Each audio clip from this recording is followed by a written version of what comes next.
O trabalho da esquerda sempre foi no sentido do longo prazo. Por exemplo, quando o PT é formado em 1980, é o resultado da organização sindical, da organização da sociedade civil e de algo muito importante da Igreja Católica, que eram as comunidades eclesiais de base. Sim. Que era um movimento muito importante e que estava, em geral, junto aos mais vulneráveis. Aí tem um ponto que você mencionou, que eu não toquei, deixa eu tentar, ainda que rapidamente, porque eu não queria deixar a nossa conversa sem mencionar isso, que é a questão política. Isso é bem importante. Quer dizer, eu fiz aquele introito de respeito aos fiéis evangélicos, mas algo muito importante para ser dito. Então vamos lá. Em 1967, o Nelson Rockefeller, que era secretário de Estado nos Estados Unidos, fez uma viagem muito importante para a América Latina, fundamental, uma longa viagem, que era uma espécie de pesquisa, um survey. A finalidade era compreender melhor a América Latina para evitar que novas Cubas surgissem. Isso é um movimento tão importante nos Estados Unidos que eles criaram uma disciplina, na verdade duas.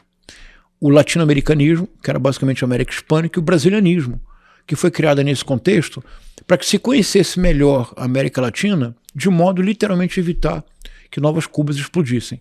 Então o Rockefeller faz uma longa viagem em 1967 pela América Latina e publica um relatório, que é o famoso relatório, o Rockefeller Report, de 1969. Quando ele trata da Igreja Católica, ele diz assim: a Igreja Católica no continente está muito próxima aos pobres, aos mais desfavorecidos, e sempre inclinado, inclusive, a apoiar movimentos revolucionários se for necessário para a defesa dos mais pobres. E ele dá uma alternativa que surge. A alternativa é que o Departamento de Estado norte-americano favoreça a presença no Brasil de um certo tipo de igreja, que nos anos 60 e 70 nós chamávamos, essa palavra nem mais está no vocabulário hoje, de televangelismo. Sim. Billy Graham, etc.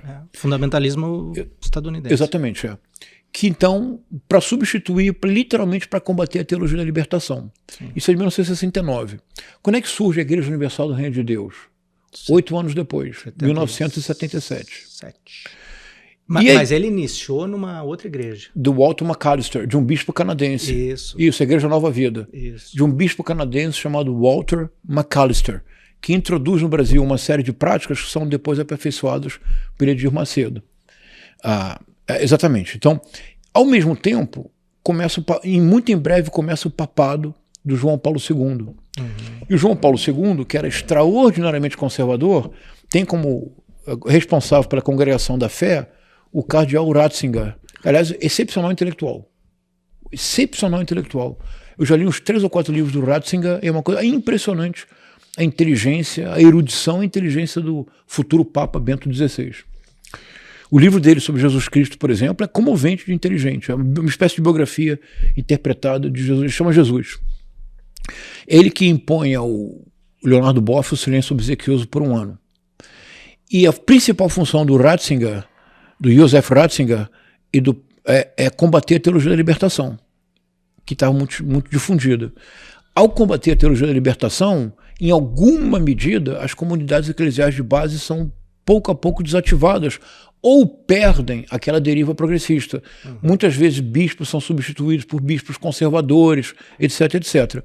A conclusão é que se as comunidades eclesiais de base estavam muito próximas ao povo na opção preferencial pelos pobres, que marca a Declaração de Puebla e a teologia da libertação, os que substituem esses são pessoas muito distantes, não têm nenhum interesse na opção preferencial para os pobres. Isso cria um vácuo. Veja, há 30 anos atrás, Daniel, quem é que estava nos presídios? Eram padres católicos. E quem estava nos hospitais consolando as pessoas? Eram freiras. Sim. E quem estava junto aos drogados, nas ruas, alimentando as pessoas? O padre Júlio Lancelotti, que é um homem notável, sim, extraordinário, ele hoje se destaca porque ele parece ser o único. Mas há 30, 40 anos atrás, tem mais um. Havia muitos que faziam esse trabalho. Muitos. Dom Helder Câmara, a famosa declaração do Dom Helder Câmara. Quando alimenta os pobres, dizem que sou um santo. Quando pergunta a causa de sua pobreza, dizem que sou comunista. O Dom Helder Câmara, que quase recebeu o Prêmio Nobel da Paz. Sim. O Casadáliga. Não, exatamente, o Dom Pedro Casadáliga. Ele não recebeu o Prêmio Nobel da Paz porque a ditadura militar fez uma pressão muito forte para que ele não recebesse o Prêmio Nobel da Paz. Com o João Paulo II, essa deriva conservadora da igreja, abriu-se um vácuo. Quem é que está agora nos hospitais? São pastores. Quem está nos presídios? São pastores e pastoras.